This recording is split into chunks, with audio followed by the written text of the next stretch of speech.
Olá, boa noite. Estamos no segundo episódio da nossa 7ª temporada. O mês é lilás, mas não é um mês de comemoração. É o mês de falarmos sobre violência.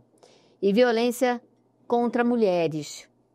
E falar neste programa, eu vou chamar assim, é a nossa forma de orientar, de informar e de protestar. Hoje nós teremos uma convidada especial que vai discutir um assunto muito importante, que é a Lei Maria da Penha. Você sabe do que se trata? Não tem problema se não souber, porque é aqui que nós juntas vamos aprender mais sobre ela. Falar para libertar, o combate à violência contra a mulher.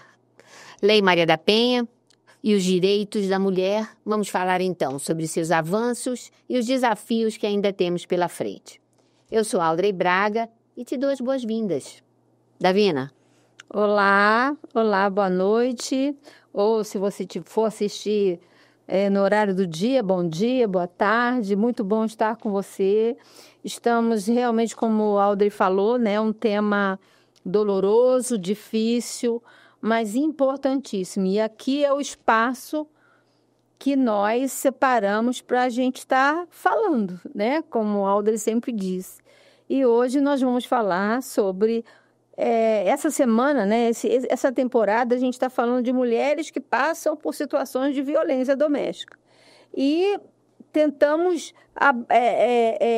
alcançar, né, vários aspectos. Eu acho que é um assunto inesgotável, porque a gente está vendo uma crescente muito importante. E aí eu estava lendo sobre a Lei Maria da Penha, né? Eu já trabalho com alguns anos com isso, mas eu achei tão interessante que quando aconteceu o caso com a Maria da Penha, a Organização dos Estados Americanos, a OEA, que é as Américas, né? A América do Norte, a América Central e a América do Sul. Só Cuba está fora da OEA, né? Dessa organização. São países que se unem para estarem ajudando uns aos outros e, inclusive, intervindo no sentido de estar instrumentalizando ou indiciando ou alertando, né, casos que acontecem, né, nessa organização, nesses países. É muito bom isso, né, quando os países se unem. E o caso Maria da Penha teve uma repercussão não só pela representatividade que foi criada aqui na época, mas foi uma repercussão na OEA.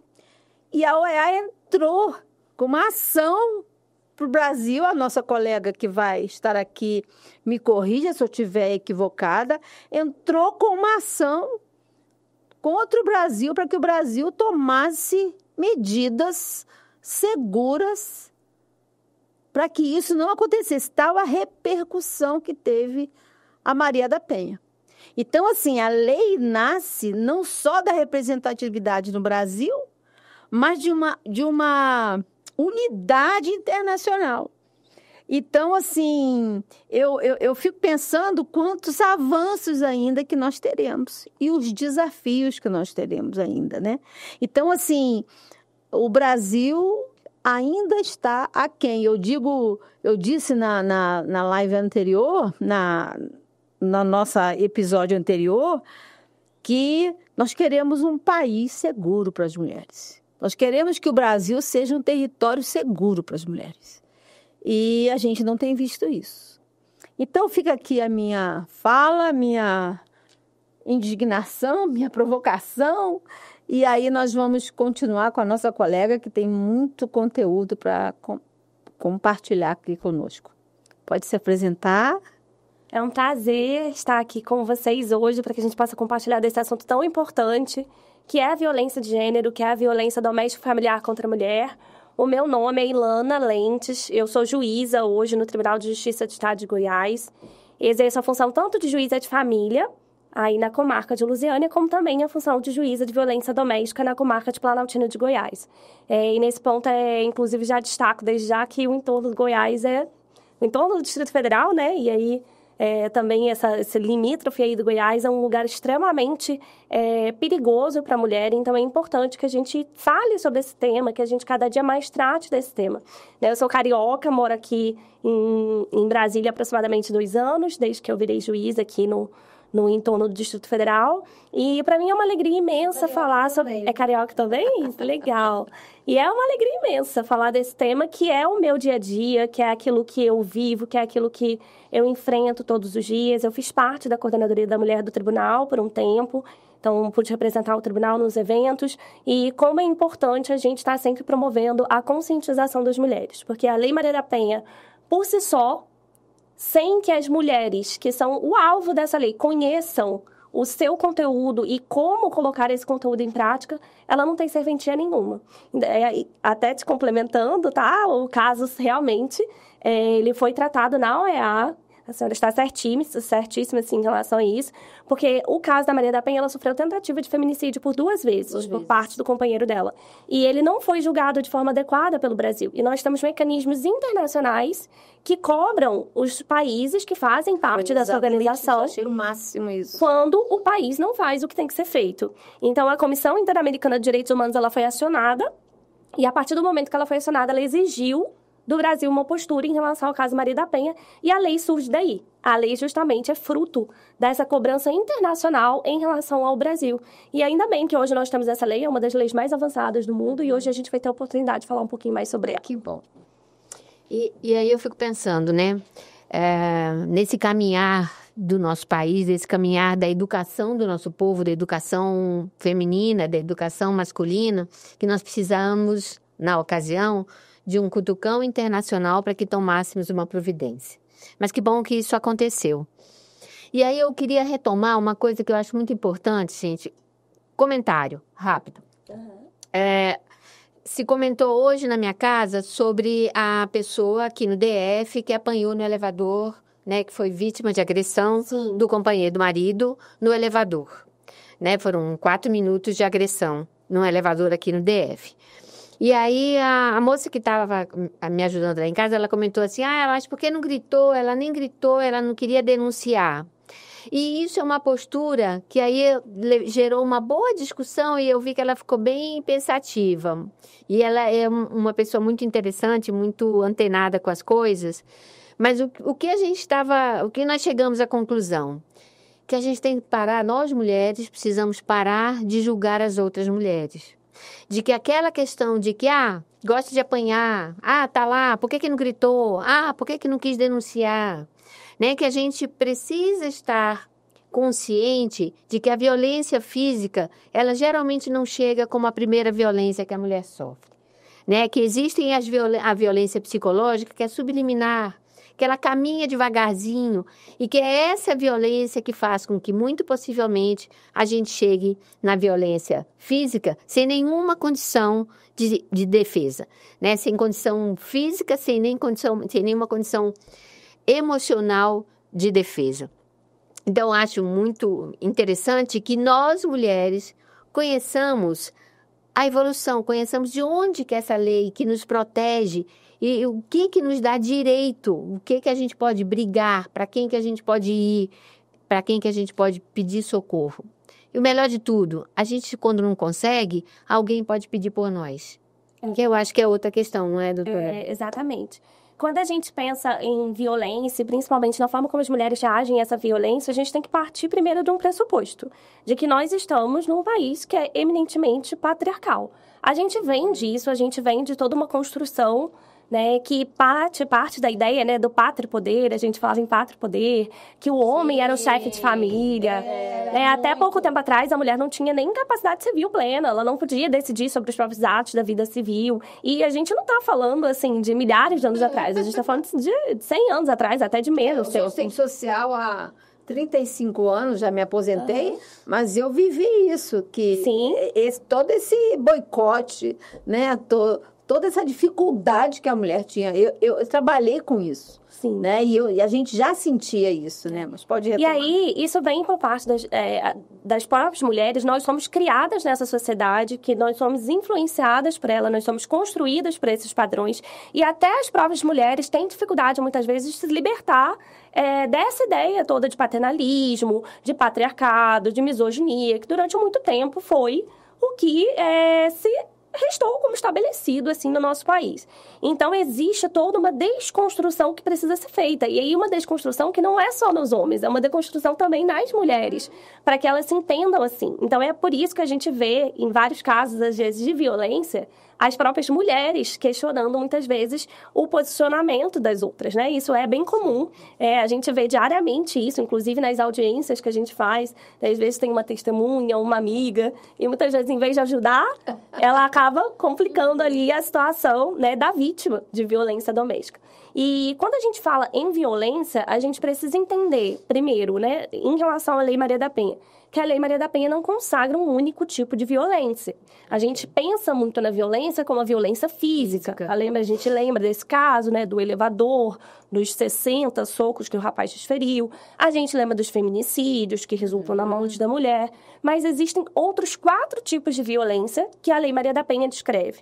A primeira delas, uma delas, é a violência psicológica, que é essa violência causada, né, por meio de comportamentos que promovem, de alguma forma, controle daquela mulher, né? Que colocam aquela mulher em uma posição de subserviência. Então, muitas vezes, é um controle de um comportamento, é uma chantagem, é uma crítica indireta. E quando isso se torna constante, né? Um comportamento ali de constranger aquela mulher, de humilhá-la, inclusive em público, isso pode caracterizar, sim, violência psicológica. E aí, eu sou obrigada até a dizer uma atualização da Lei Maria não da Lei Maria da Penha, né, mas uma atualização na proteção contra as mulheres recentemente, não tem tanto tempo assim, já faz algum tempinho, mas não tanto, em 2021, a gente teve a criação de um tipo penal de violência psicológica, porque não havia... Anos, né? Tem 4 anos.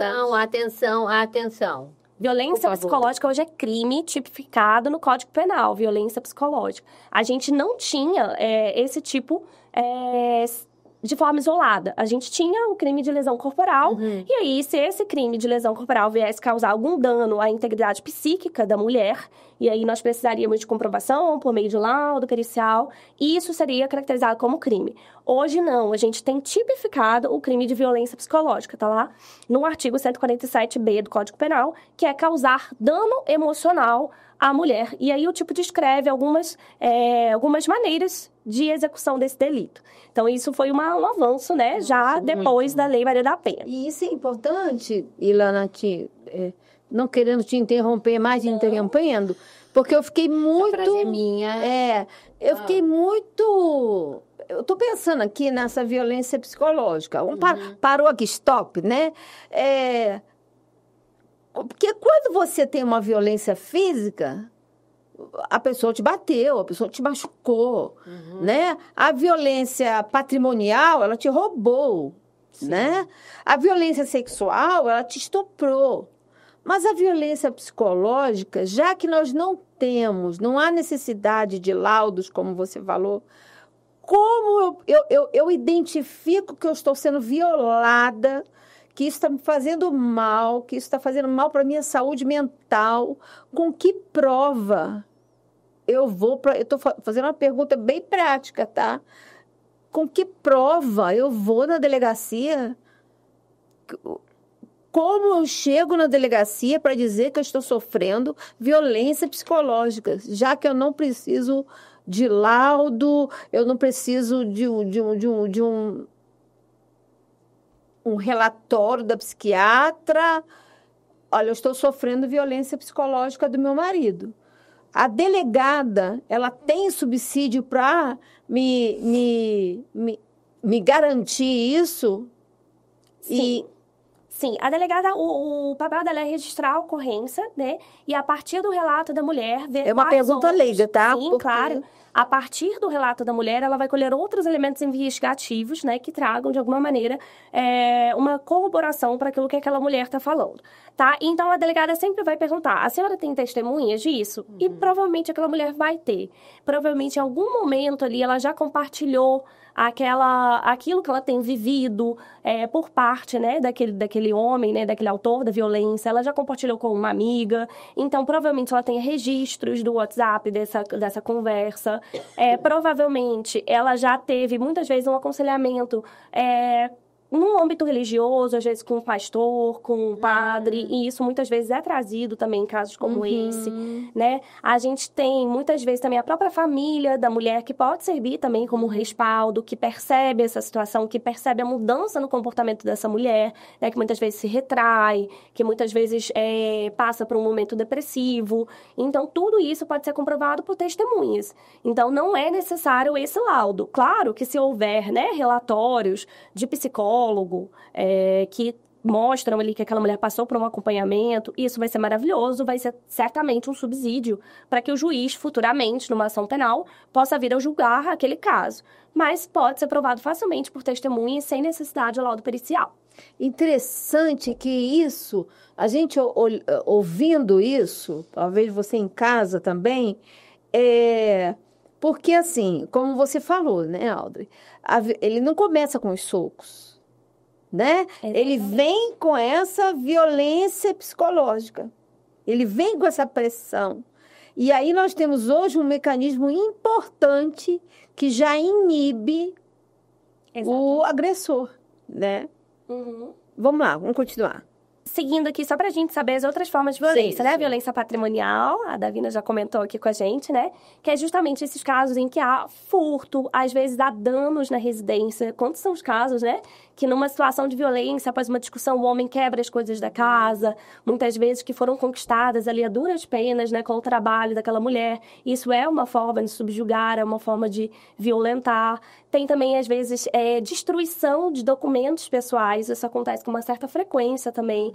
Ele toma os documentos daquela mulher para que ela possa perder, né, até mesmo a sua forma de se identificar perante a sociedade. Isso é violência de caráter patrimonial. A gente tem a violência sexual. E aqui dentro da violência sexual, obviamente todo mundo sabe do que se trata, né? Seja um caso de estupro, e aí lembrando que o estupro hoje ele não é caracterizado tão somente por meio da conjunção carnal, que outros atos libidinosos configuram violência sexual, então não é necessário que se consume uma situação ali de sexo para que configure estupro. E é importante dizer também, inclusive dentro do próprio casamento. E aí é uma questão que a gente precisa trazer à tona, porque muitas vezes mulheres que são casadas e sofrem violência acreditam que não podem denunciar, não, porque eu sou casada, eu tenho a obrigação de atender. Isso não é verdade. Se não há ali uma vontade da mulher, se ela expressou que não há essa vontade e ainda assim, naquela situação de violência, de subjugação, ela é submetida a uma relação sexual sem que haja consentimento dela, isso é violência sexual. E por último, a violência moral, que são as injúrias, as difamações, as calúnias, que a gente sabe, né, que são recorrentes também. Os deboches. Os deboches, sim. Os deboches, eu acho que muitas vezes eles se enquadram mais dentro da violência psicológica. Né? Sim, ironias. Quando eles configuram um quadro, assim. É porque essas violências, normalmente elas vêm em conjunto, né? Dificilmente elas vêm só uma violência. É um combo de violências que são praticadas contra a mulher. Que coisa, né? Eu fico pensando que nós temos, assim... Por isso que quando a gente pensou em fazer essa chamada, né, dessa temporada, porque isso é diário. A gente vê isso não só nos consultórios. A gente, talvez, às vezes não chega nem nos consultórios, a gente vê no salão que a gente vai fazer a unha, no mercado. Eu tenho um caso, e eu só para ilustrar, de uma família que eu atendi há alguns anos atrás, e que ela ia fazer o supermercado. Só ela sabia fazer supermercado. Mas só que ele iria, porque ele dirigia o carro, ela ainda não dirigia, ele ficava do lado de fora do mercado. e dava 1 hora para ela fazer o mercado. E aí ela fez o mercado, só que ela já estava na fila do caixa. Ele chega na fila do caixa. Gente, eu presenciei que eu digo, eu atendi um caso desse. Ela chega ela já está na fila do caixa, ele está do lado de fora tomando o chopinho dele. Eu estou dirigindo para você, né? Estou te ajudando, eu trouxe você no mercado. Aí ele levanta do shopping onde ele estava, vai para a beira do caixa e ela na fila com o carrinho cheio. 1 hora, sinto muito. Ela teve que largar o carrinho e ir embora. Porque já tinha feito 1 hora. E aí eu fico pensando hoje como nós evoluímos assim. Hoje, como as mulheres evoluíram, mas ainda precisamos caminhar. Eu falo muito da transgeracionalidade, né? A minha avó, minha mãe, né? E eu estou repetindo isso num outro tempo que não cabe mais. Eu diria que nós estamos caminhando nessa evolução. Você sabe por quê? Porque esses perfis de violência que a Ilana acabou de comentar, né, os tipos de violência que estão incluídos na Lei Maria da Penha, ainda são desconhecidos para muitas de nós, Davina. É verdade. Né, a gente tem um episódio, um caso na família, né, de um marido controlador e uma esposa alegre, né, falante, conversadeira, e um marido muito alto. Não, você não pode conversar com todo mundo. Não, você é sempre muito dada. Não sei para que você vai se reunir com as suas amigas. Para que fazer ginástica? Ai, para que estudar espanhol? Mas isso a vida inteira. Sim, né? Recorrente, é. A vida inteira. Aí a pessoa vai fazendo o quê? Para não ter briga, né? A pessoa vai deixando de fazer A, vai deixando de fazer B, vai deixando de fazer... Exatamente. Até que alguém da família, de uma geração mais atual, diz assim, fulaninha, isso que você está sofrendo é violência, é abuso. E isso que você está sofrendo, você precisa se manifestar, você precisa protestar. E aí essa pessoa, né, essa mulher, começou a refletir sobre os anos de convivência. E qual foi a manifestação? A próxima vez eu vou te denunciar. Não havia violência física, Sim. mas moral e psicológica, muita. As mulheres que estão inseridas dentro do ciclo da violência, elas têm muita dificuldade de perceber, muitas vezes, que elas estão inseridas nesse ciclo, né? Com a violência física isso é mais evidente. Mas por quê? Por isso que a gente fala que é um ciclo, né? Porque depois da violência, sempre vem uma fase que até existe uma doutrina sobre isso, né? Que trata disso, que é a fase da lua de mel, é a fase da desculpa, sabe? Olha, não foi isso, não foi isso que eu quis dizer. Você também exatamente. E aí existe uma fase, né? Mas também... Exatamente. Não é um reconhecimento, não é que aquele homem, aquele autor daquela violência, ele está reconhecendo o que ele fez, está se desculpando e vai adotar a partir dali um comportamento diferente. Ele não está reconhecendo, ele está simplesmente mantendo aquela mulher numa posição de subjugação a partir do momento que ele fala, olha, não foi isso que eu quis dizer, mas você, não foi isso que eu quis fazer, mas você. E aí ele entra numa fase de lua de mel com aquela mulher, olha, e aí ele presenteia ou ele elogia, e ele faz isso por uns dias até que aquela mulher está envolvida novamente, e aí ele insere novamente uma outra violência. Por isso que a gente diz que isso é um ciclo. E muitas vezes esse ciclo da violência que a gente precisa enxergar, a mulher está inserida nesse ciclo, mas não é uma dependência tão somente emocional. Existem outros tipos de dependência que mantêm essa mulher ali dentro. Muitas vezes filhos pequenos, né? Às vezes a crença da mulher, né, de que aqueles filhos não podem crescer sem um pai, e aí ela se submete a tudo isso, porque ela não quer que os filhos cresçam sem um pai.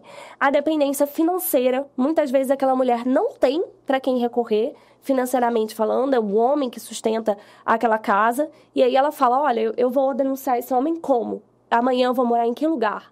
Amanhã eu vou viver do quê? eu não tenho, muitas vezes, uma capacitação profissional. E aí, eu acho que a gente vai ter a oportunidade aqui na conversa de tratar um pouco disso, do quanto é importante que essas mulheres se vejam, de fato, libertas desses todos os tipos de dependência. Protagonizadas. Exatamente. Né? Protagonizadas, vistas como um ser que precisa ser atendido em todos os seus aspectos. E não só no aspecto da violência. Porque o processo penal, ele existe? Ele existe. O judiciário existe? Existe. Ele é suficiente? Não.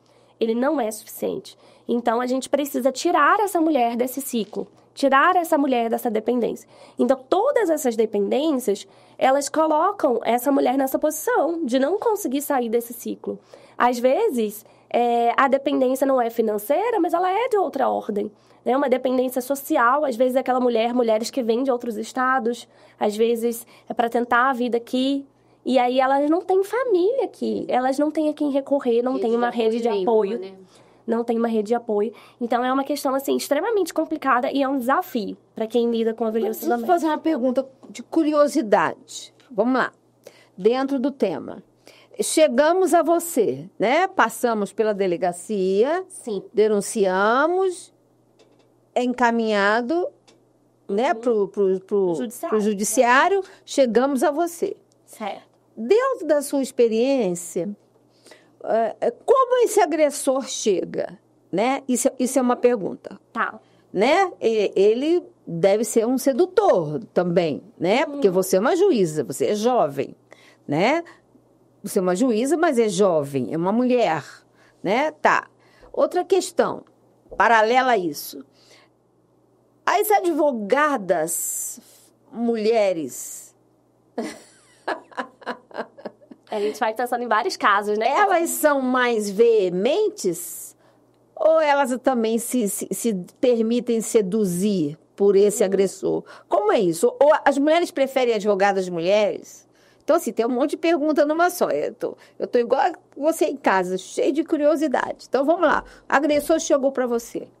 Sim. Então, primeiro, a gente precisa saber que existem diversos tipos de autor da violência, né? Inclusive, hoje é o termo que a gente mais usa de autor da violência, porque agressor, ele está muito ligado à agressão física, né? E aí, a gente hoje, autor da violência, é o termo que a gente usa mais recentemente. Justamente porque existem outras violências que não a agressão. Sim. E aí, quando a gente pensa no autor da violência, ele chegou ali... eu só vou ter contato, de fato, com o autor da violência no dia da audiência, no dia que ele vai ser julgado, né? E existem diversos tipos de autor de violência, se for pensar assim. Pode não chegar a você? Pode parar não chegar. Em algum momento, em algum caminho? Pode não chegar, sim. Pode não chegar, porque se o Ministério Público... Eu vou partir do princípio lá da delegacia, só para a gente entender o procedimento, tá? Sim. A mulher foi até a delegacia, ela registrou a ocorrência, ela vai provavelmente fazer a representação pelas medidas protetivas de urgência, tá? Que é um dos instrumentos que a Lei Maria da Penha traz, talvez um dos mais eficazes, que tenta trabalhar justamente com a prevenção de que aquele ciclo se agrave. Porque o que a gente vê é isso, é que o ciclo da violência, ele tende a se agravar numa verdadeira espiral até que ele seja rompido. Aquela mulher já fez o principal, ir até a delegacia e registrar a ocorrência. A medida protetiva de urgência, que por ela é requerida na delegacia, ela preenche um formulário hoje que se chama Formulário Nacional de Avaliação de Risco. É um formulário do Conselho Nacional de Justiça. E ela preenche nesse formulário se ela já foi agredida outras vezes, se ela mora numa região que seja mais de condições mais desfavoráveis, se ela tem filhos com o autor da violência ou não, se ele é usuário ou não de drogas, de álcool, porque tudo isso influencia, são fatores de risco que aumentam a possibilidade de que ela venha sofrer violência. Isso vem para o juiz. Essa representação da autoridade policial vem para o juiz, para que o juiz decida pela concessão ou não das medidas protetivas de urgência, tá?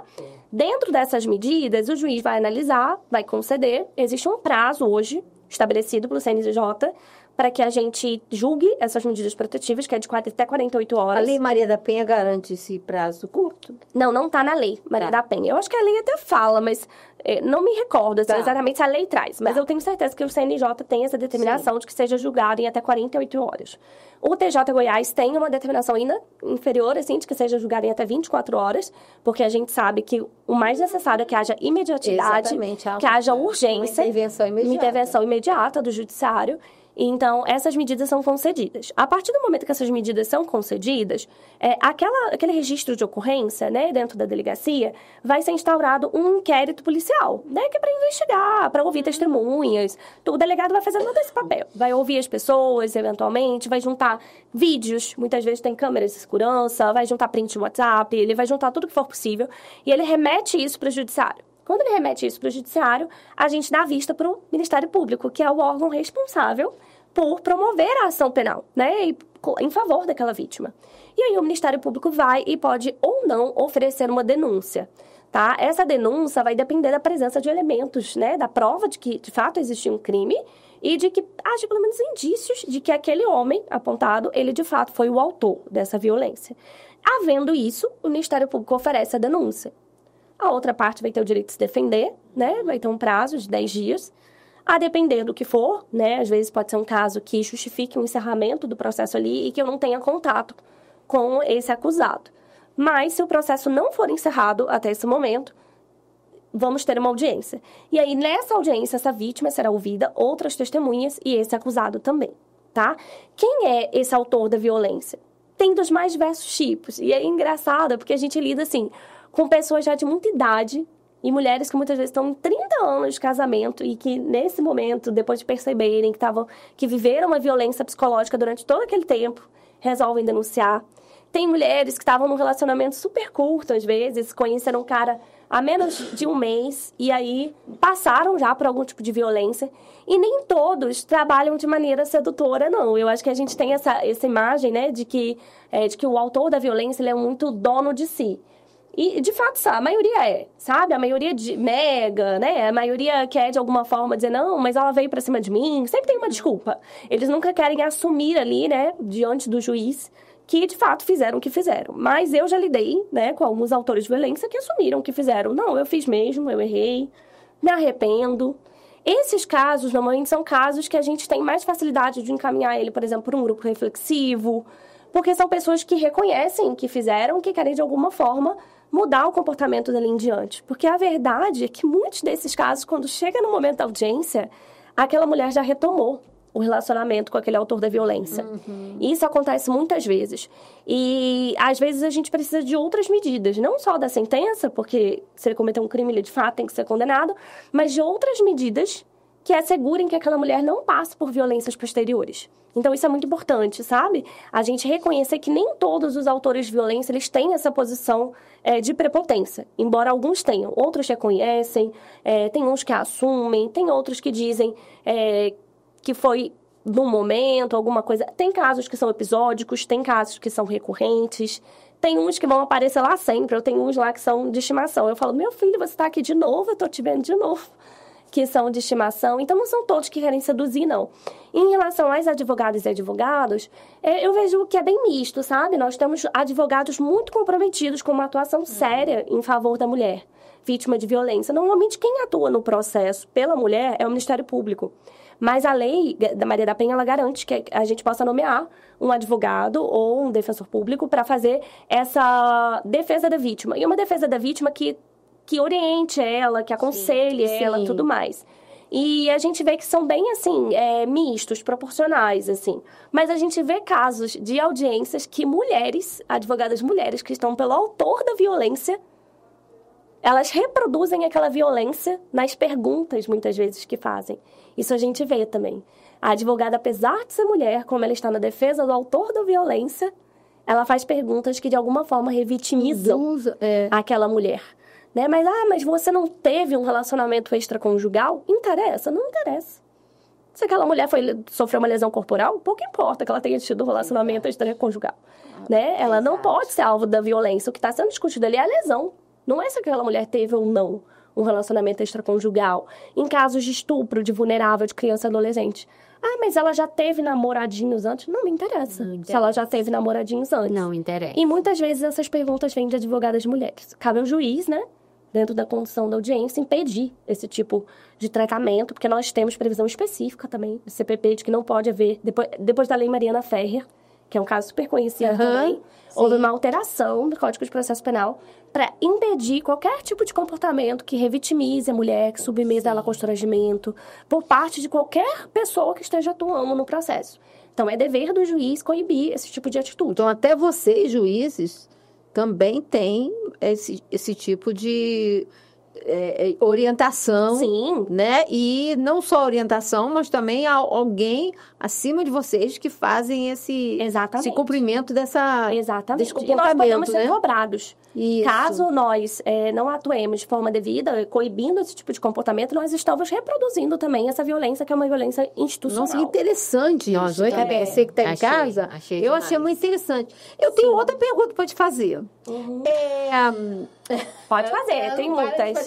Não, mas é bom que as perguntas vêm, aí das perguntas a gente vai embora. Exatamente. Eu estava lendo hoje também sobre que eu havia, como eu já me aposentei também, e muitas coisas eu não estou mais atualizada, para fazer os podcasts, a gente não tem domínio sobre o assunto, por isso que a gente convida vocês, né? Falando sobre que eu até então, uns anos atrás, a Maria da Penha, ela atuava a favor do homem. Só que eu li alguma coisa hoje sobre, não é isso. Ele tem para o homem é o Código Penal. É isso. É exatamente isso. Então eu estava equivocada a informação que eu tinha antes. É exatamente Ou anteriormente tinha, não. Então eu sempre não estive tinha. É porque equivocada. na Lei Maria da Penha nós temos dois tipos de medidas protetivas de urgência. Nós temos as medidas protetivas de urgência, né? Que são estabelecidas meio que contra o autor da violência, de proibição de aproximação, de proibição de contato, tudo. Mas a gente também tem outras medidas que, de alguma forma, submetem ele, por exemplo, a grupos reflexivos. Então, tinham pessoas que achavam que fazer isso era, de alguma forma, né, proteger, passar a mão na cabeça do autor. Mas ele vai passar por umas rodinhas de conversa e aí tá tudo certo. Mas não é isso, né? Os grupos reflexivos não servem para isso. Inclusive, essas medidas protetivas de reflexivos são da justiça? São da justiça. Normalmente são conduzidos pela justiça e são formados, não necessariamente com pessoas que trabalham no Poder Judiciário, né? Podem mais psicólogos, assistentes sociais, tudo. E pessoas com outro tipo de formação também. E essas pessoas passam por uma capacitação e conduzem esses grupos reflexivos. Então, eu acho que por ter essas outras medidas também, encaminhamento a determinados programas comunitários, às vezes um programa de tratamento para dependência, né? Porque aquele homem tem uma situação de dependência e as pessoas achavam que isso era meio que passar a mão na cabeça do autor da violência. Mas não é. Aquilo que eu estava falando antes, né? É tratar uma violência que pode voltar a acontecer se aquela mulher, porventura, retomar aquele relacionamento e aquele homem não tiver compreendido os danos que ele causou e não tiver adotado uma outra postura. Então, existem essas medidas também, mas elas não são medidas para protegê-lo, e sim, na verdade, para fazer com que ele aprenda, né, uma coisa que ele já deveria saber, na verdade. A Lei Maria da Penha, ela vem sofrendo algumas alterações, certo? Eu queria perguntar sobre uma alteração que me surpreendeu. Que eu não sei se é uma alteração ou se foi alguma informação equivocada. Eu atendi casos de violência, né? De mulheres que passam por situação de violência doméstica. E essa mulher, ela vai para a casa protetiva, não é isso? E ele ficou... ele não foi preso, ele ficou em casa. Ela que teve que sair de casa com os filhos. Sim. E ele ficou em casa aguardando o julgamento. Então, ela saiu de casa, os meninos perderam a escola, ela teve que sair do local, depois, no final, ela foi para outra cidade, para a casa dos pais. E hoje eu li algo sobre que é ele que sai da casa. Exatamente. Houve uma mudança ou não. Eu que... Não houve uma mudança. Isso está na lei desde que ela surgiu. Existem várias medidas protetivas de urgência, mais comuns, né? E aí, dentre elas, o afastamento do autor da violência do lar conjugal. São a proibição de aproximação, né? Estabelecendo um limite mínimo de distância aí que ele tem que manter da vítima.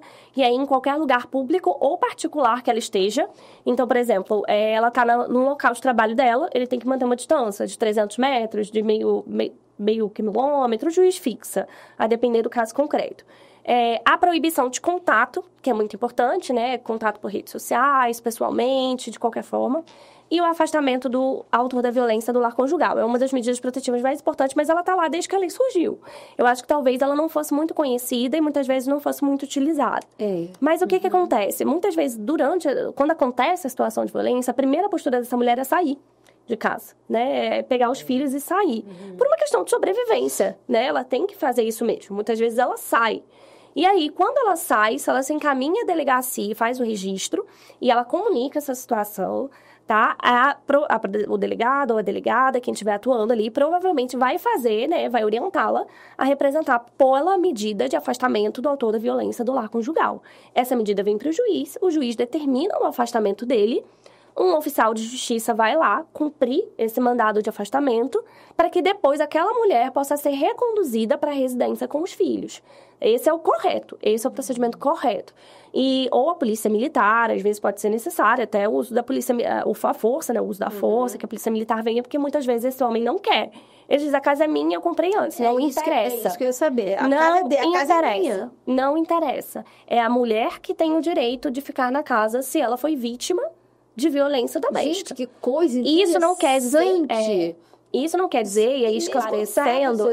gente. Só para esclarecer, isso não quer dizer que ela é a dona daquela casa e que ela está se tornando proprietária livre e absoluta daquela residência. Não é isso. Não é isso. E isso vai ser discutido posteriormente no juízo de família, quando for se proceder o divórcio, a partilha, que é o juiz competente, que eu sou também, né? Eu tô dos dois lados. Mas, enquanto perdurar a situação de risco, a integridade dela e a integridade dos filhos, ela tem o direito de permanecer ali no local. Você que está em casa, ouça isso, ouça de novo esse podcast. Porque eu trabalho há muitos anos com isso e eu creio que muitas das coisas eu acho que eu fiquei equivocada. Eu acho que são nuances próprias da ação, da legislação, que a gente, por mais que a gente trabalhe, talvez passe mesmo. É por isso que nós estamos aqui. Né? Assim, eu acho que... Agora eu fiquei com uma questão. Sim, pode perguntar. Eu vou deixar. Muito obrigada.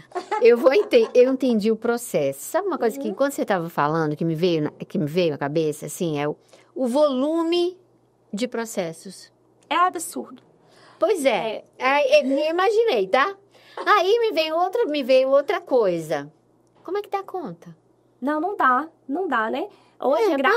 Hoje, assim, graças a Deus, a legislação, né, e tudo que a gente tem hoje, o CNJ tem exigido, assim, dos tribunais cada vez mais a criação de juizados especializados em violência doméstica familiar contra a mulher. Tá. Sabe? Porque é necessário que o juiz que atua dentro da violência doméstica, o juiz ou a juíza, que ele tenha uma capacitação específica, que ele tenha uma sensibilidade específica, que ele atue com lentes de gênero, né? Que a gente fala que são lentes de gênero, que é vestir a camisa do combate à violência de gênero. Então, quando você cria um juizado especializado de violência doméstica, isso já melhora muito. Porque você não precisa lidar com outros temas. Por exemplo, exatamente. Em Planaltina, eu sou juíza de violência doméstica. Só que a minha vara não é só de violência doméstica. Eu tenho os crimes dolosos contra a vida, qualquer homicídio fica comigo. E eu também tenho a execução penal, que é a responsabilidade pelas pessoas que já foram condenadas e estão presas. Automaticamente, o volume é muito maior e eu não consigo dar toda a atenção que eu queria dar para os casos de violência, por mais que eu tente. Eu hoje lido lá com aproximadamente 4.000 processos para uma pessoa. Então, assim, é desproporcional o volume de audiências que se faz. Eu faço, às vezes, 8, 9 audiências por dia para poder dar conta, para que isso não fique muito lá na frente. É muito ruim quando essa mulher foi alvo de uma violência e ela só vai passar por uma audiência 1 ano depois. 2 anos depois, o sentimento é de impunidade. Ainda que aquele rapaz, aquele senhor, venha a ser condenado depois. Poxa, mas demorou tanto. Porque as medidas não, porque as medidas elas são concedidas ali, diretamente, e elas não têm prazo de validade. Elas podem vigorar indeterminadamente enquanto houver situação de risco. Mas o processo, às vezes, demora demais. E a sanção também, né? Exatamente, sim. Agora, você vê, nós estamos falando de representatividade, nós estamos falando hoje até nós perguntamos se as notificações que elas estão aumentando, por quê? Tem mais casos ou porque hoje as mulheres, elas vão denunciar, né? Elas denunciam, mas eu acho que nós temos que fazer um outro do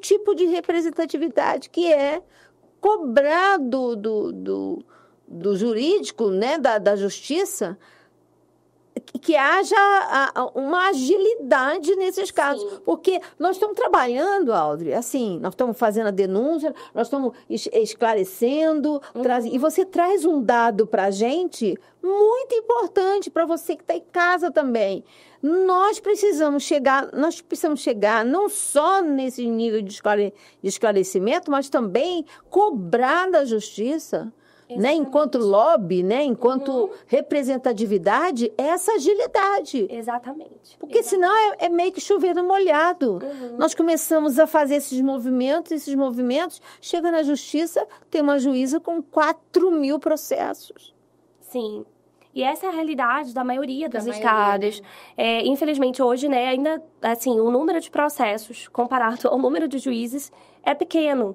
E a importância da criação dos juizados especiais de violência doméstica, das delegacias especializadas de atendimento à mulher. A Lei Maria da Penha trouxe isso, essa exigência também. E é por isso que hoje a gente vê cada vez mais, né, a criação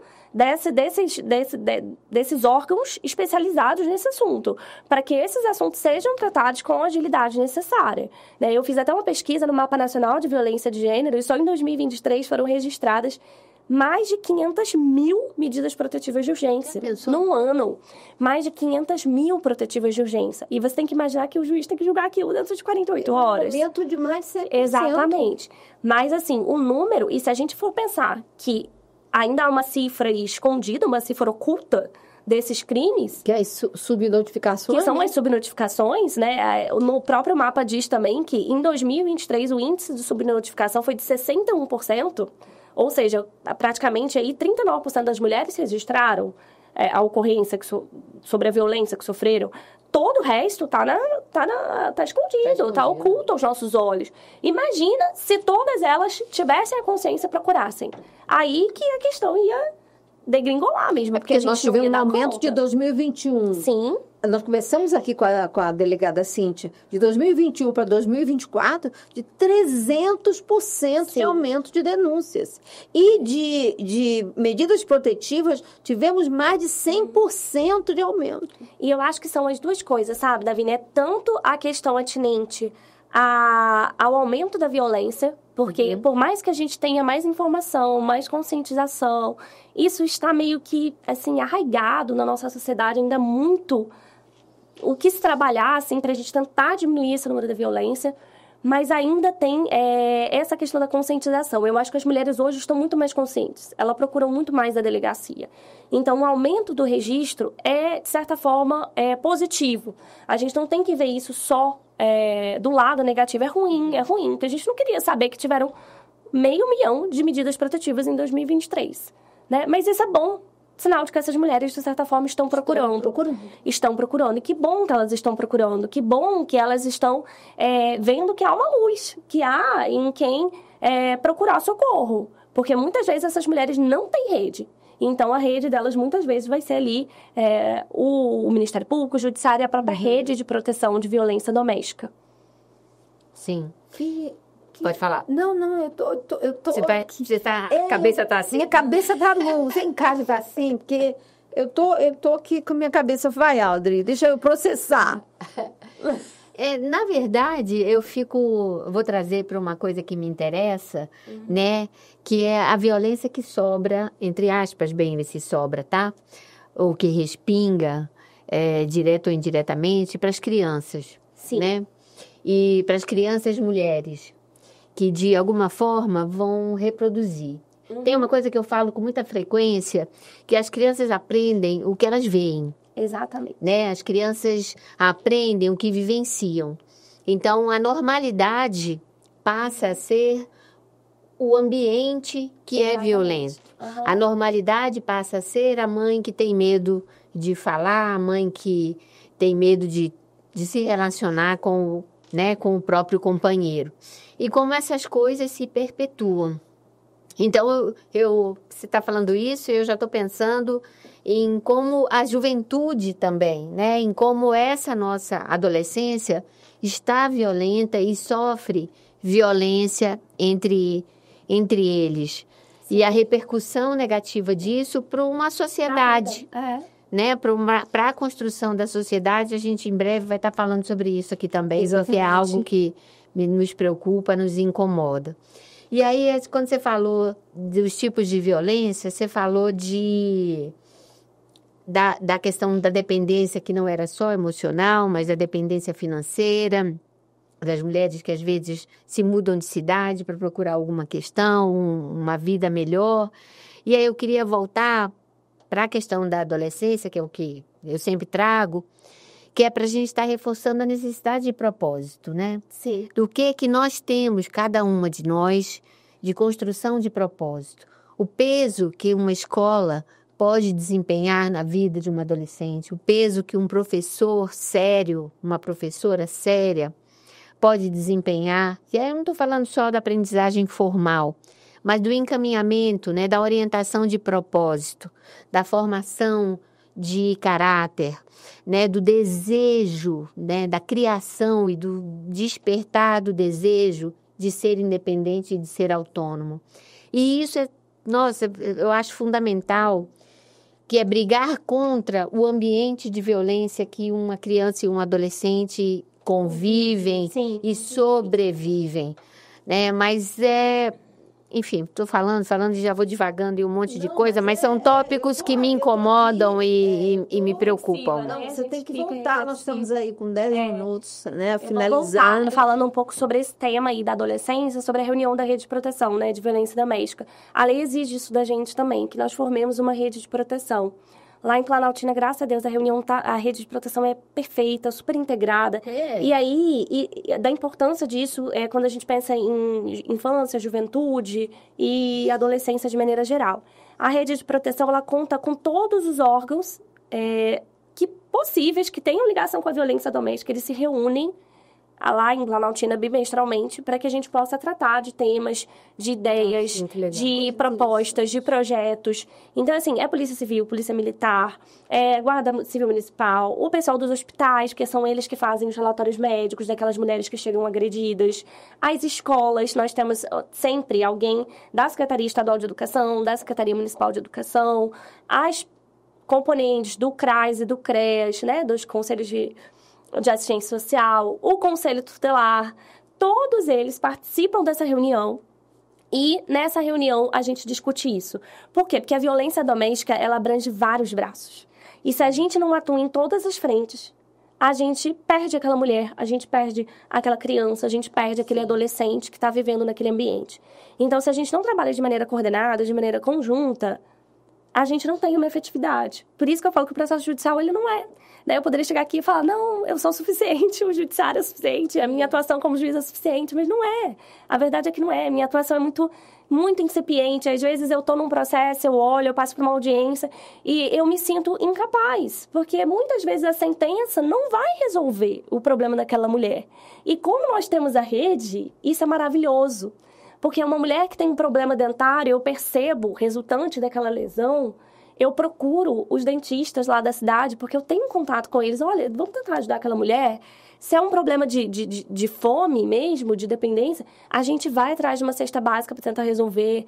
Se é um problema de dependência de um filho, a gente vai tentar uma vaga de internação para ele, né, para que ele possa se recuperar. É sistêmico, né? É sistêmico. Então, a gente precisa tratar em todas as frentes. E aí, junto com as escolas, eu tenho tido a oportunidade de ser convidada por algumas escolas para poder falar sobre o tema, para poder conscientizar as crianças, os adolescentes, para que futuramente eles não estejam sentados ali, de frente para mim. Exatamente. Né? Daqui a 20, 30 anos... O que tem nos preocupado, nós já falamos sobre isso, mas nós vamos voltar nesse assunto dos adolescentes estarem exatamente nessa posição. Isso aí. Nós estamos muito preocupadas com isso, né? Por isso.